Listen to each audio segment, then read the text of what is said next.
Hey guys, Karexif here with another review. This time I'll be reviewing the Robot Spirit Side MS Gundam Sandrock Custom. So this is a mobile suit from New Mobile Report Gundam Wing that was created during Operation Meteor and is primarily piloted by Quattro Roberba Winner.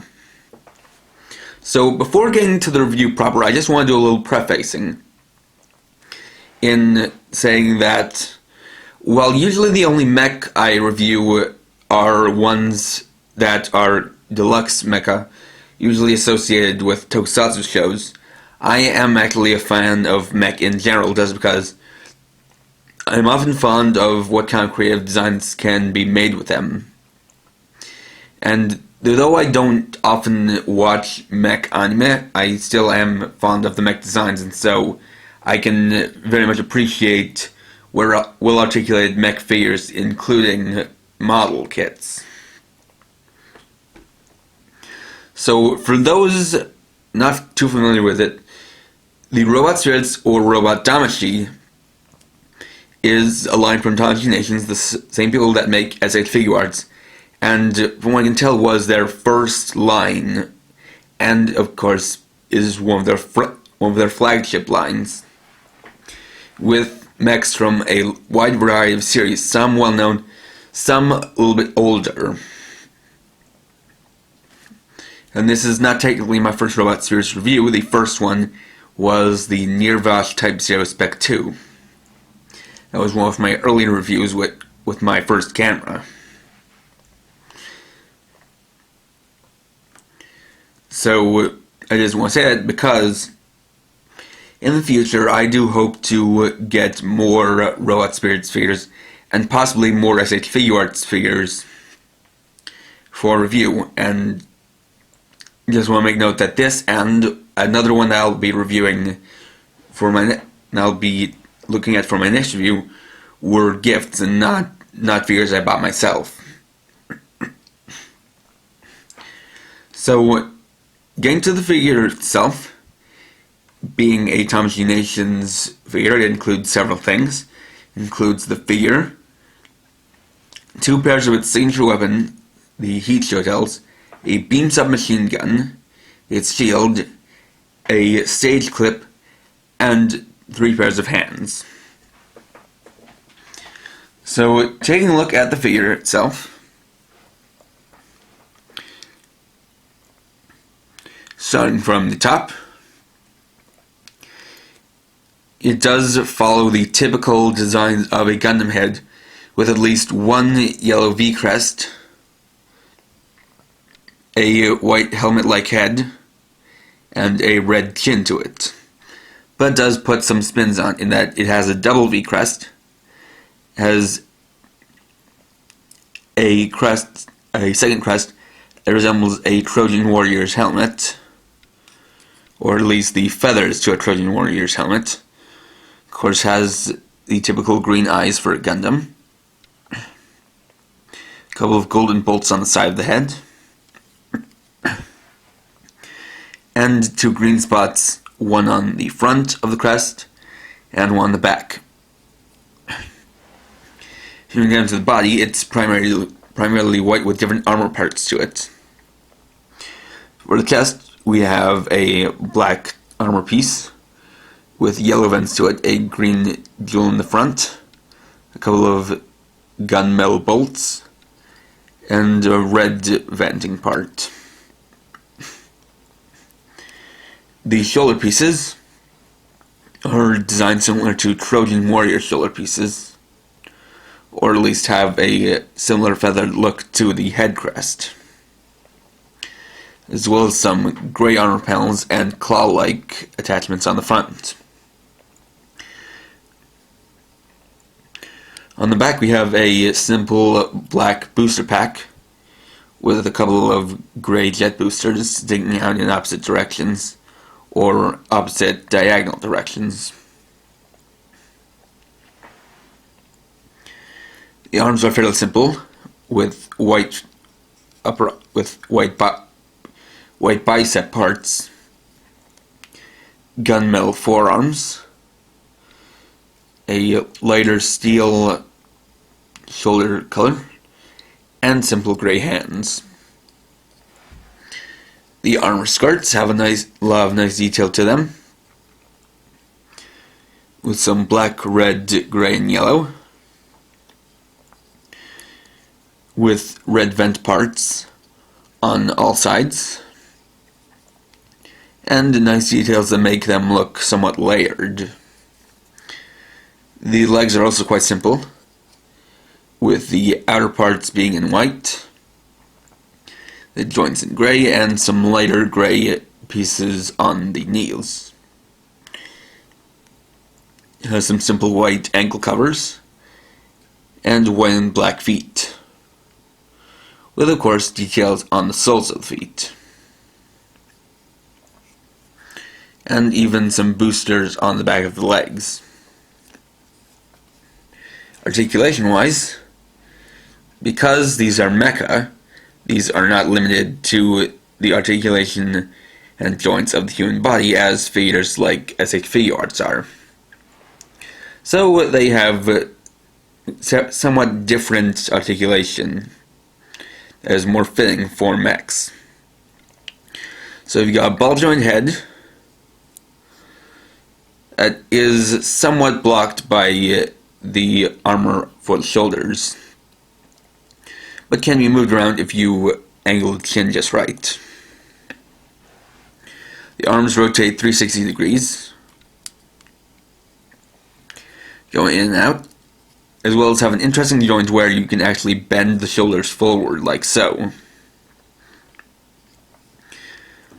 There's a bicep swivel, double joint elbows, and a ball joint wrist. While it doesn't have an ab crunch like SH figure arts do, it does have an articulated waist, though that is somewhat hindered by the armor skirts.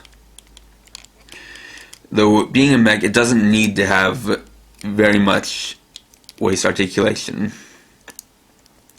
Though speaking of the armor skirts, those are also well articulated.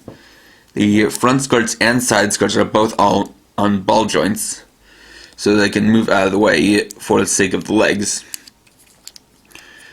Though the back armor skirt is a solid piece that is stuck in this position, so it does hinder backwards movement of the legs. Legs are not exactly on ball joints. Well, actually, never mind, they are on ball joints. So then go forward and back and in and out. Have a double jointed knee. And ball jointed feet. As well as articulation for the ankle guards.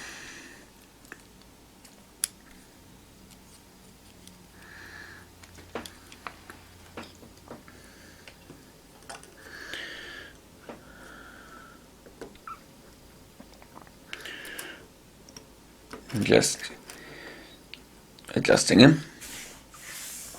Now getting to the accessories. We have the heat show tails, its signature weapon, which are this pair of large sickle-like weapons. They have a nice simple handle to them, with a slightly curved design to it.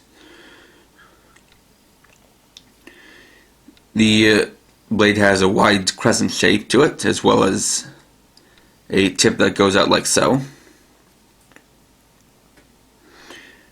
and handle long enough to fit through without any problems. The second pair are when the show tails are heated up, as the Gundam series tends to use a lot of beam and heat-based weapons, because that allows them to more easily pierce through the metal of enemy mobile suits. And so for the heated up versions, you've got this nice clear orange plastic. It actually has some glare detail to it, and are in a nice detail that somewhat represents the expansion, actually larger than the normal versions, and they're actually fairly tall, going up to about the shoulders of the Gundam itself.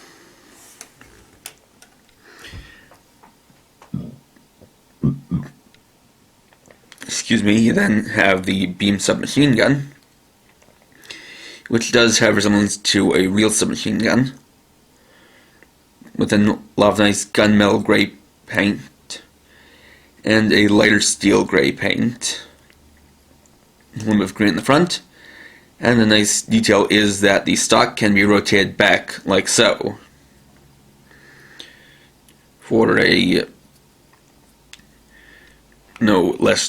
reduced recoil.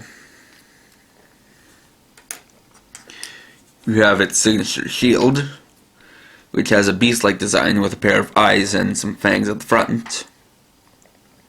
Got nice black, yellow, and red paint to it. Of course, with a lot of nice molding detail, giving a similar paneled, layered look as the armor. And molding detail on the back as well as this swiveling piece that is detachable like so.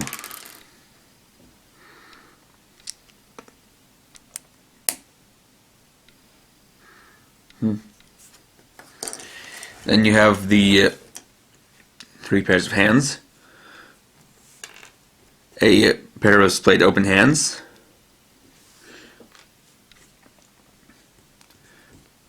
a pair of hands either of which can grip the beam submachine gun,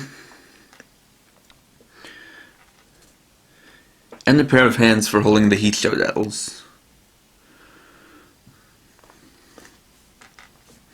Now, there are a few different display options you can do with this. First is that you can store the heat show dettles onto the booster pack by simply plugging in this part of the handle into these 2 slots on the back. And it's a nice fit. It's not too tight, but not loose enough that they'd fall out. Just like so. You can also take the shield and mount it onto either of these ports. Though usually in the show, it's mounted onto the left arm.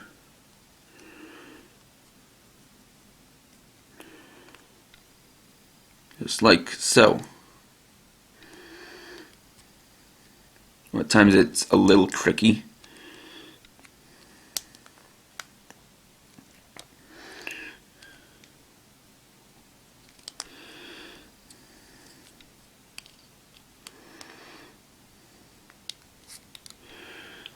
Okay, it can be something like that.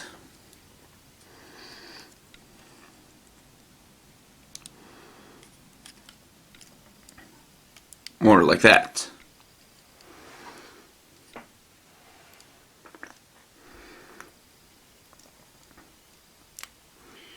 You can also swap out the hands, which is easier to do than with an SH Figuarts figure, as the ball joint is not quite as complicated. So, for example, switching on the showtail holding hands is quite simple. Just want to plug it onto the ball joint. It's easier to do if you're holding the arm and then you plug on the hand.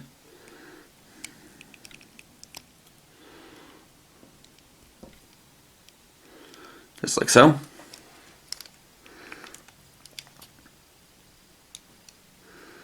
And the same for the other one.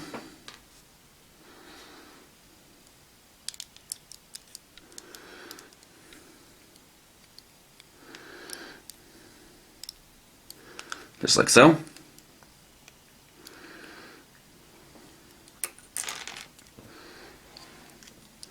Then you can just plug these into the hands quite easily, just like that.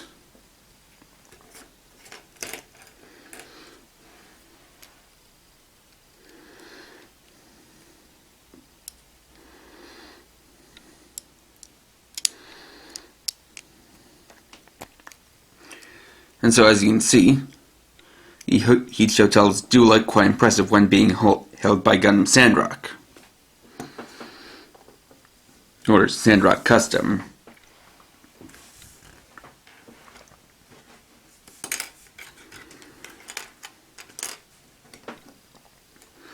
And then the last thing you can do is something that takes a little bit more to do.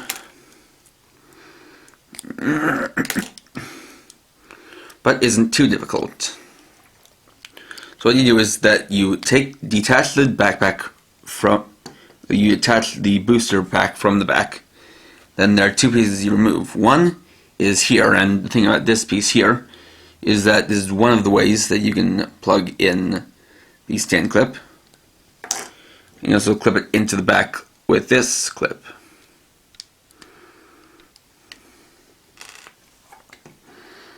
So what you do is attach this piece, then attach this piece horizontally.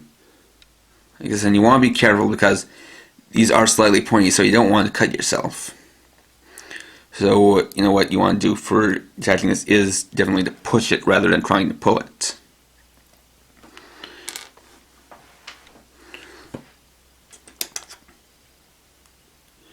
And so then you take the piece like this. Also attach the shield like so. Well, actually what you want to do is detach this piece and then attach the shield directly into this port.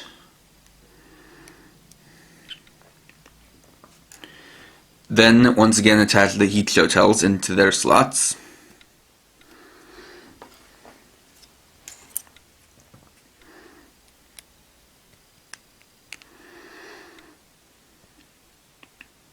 And so there you have a claw shield.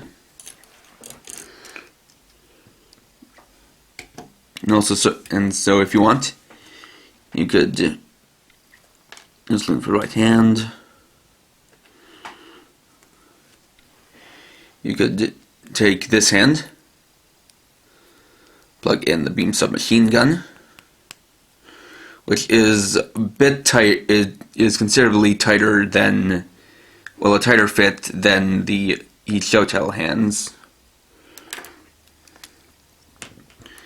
There's this one to the right arm,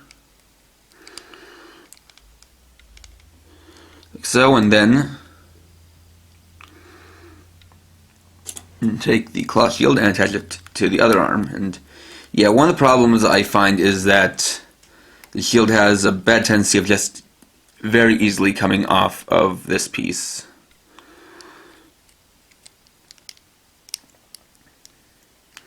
And play it on like this. And so now you have it with a claw shield and the beam submachine gun, and of course, like I said, you can move back the stock for reduced recoil.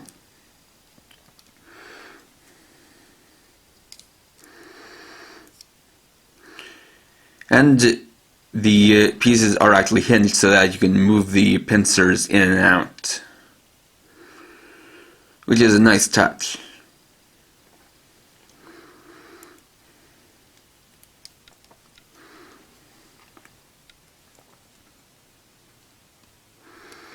So, getting into a simple pose, let's go and raise up the gun and have the claw shield point forward. And of course you can plug on the heated up show tells onto this, though I don't think that it was ever used like that in the show. I might be wrong, as I don't remember too much about Gundam Wing.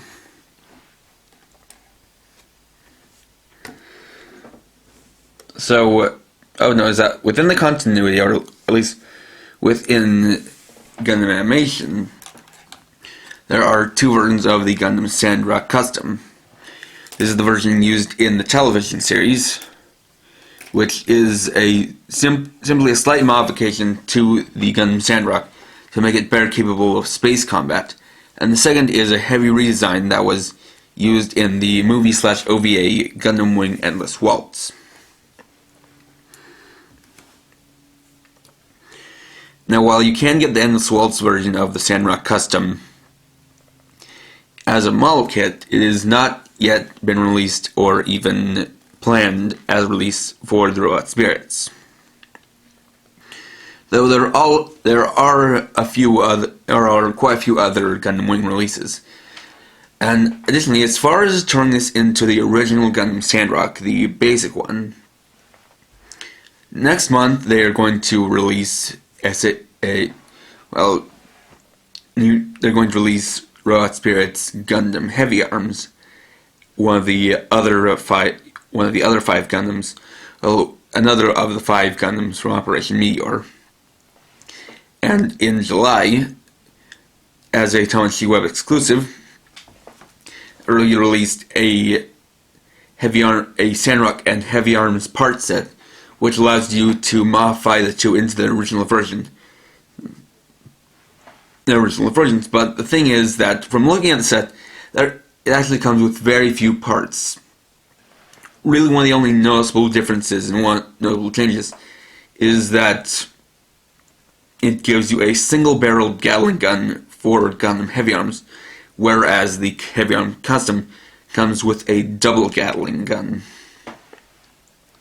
But aside from that, it's really just changes to stuff like the shoulders and the armor skirts. So it's not really worth it unless you really want just the regular Sandrock, but just because the parts are so few in difference, you might as well just get this if you want the Gundam Sandrock, and don't worry too much about making it the original version, as the differences between the two are not major enough to really warrant buying a set with just a few parts that is also a Tomodachi Web exclusive. But as far as this figure goes, it's very impressive. The joints are all tight, everything is well detailed, well painted. It's very impressive how they don't mess around with the size of the weapons. And so because of the size, they look even more impressive when the Gundam is holding them. Now, as I said, this is one of 2 Gundams that I got as gifts from a family member who was traveling overseas. So you'll see that second one tomorrow. But as far as this one goes,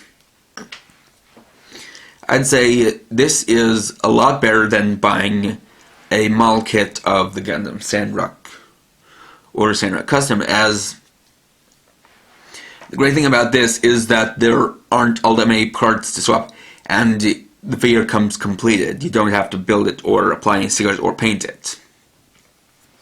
And that's one of the great things about the Gundam releases for Robot Spirits, as it gives you just this high amount of detail and articulation without having to go through the hassle of building it, although there's nothing wrong with building model kits or Gundam models. But this is the kind of thing you get if you want a really well articulated figure without any of that trouble. So if you're a fan of Gundam Wing, then this is definitely a recommended figure, especially if you want a good high quality figure of the Gundam Sandrock. As far as that goes, this is probably your best option, and this is a mass retail release, so price-wise, it's not too hard to get your hands on, and fairly affordable. So, thanks for watching. Please rate, comment, subscribe, and check out my channel for more videos, and for now, this is KRX50, writing off.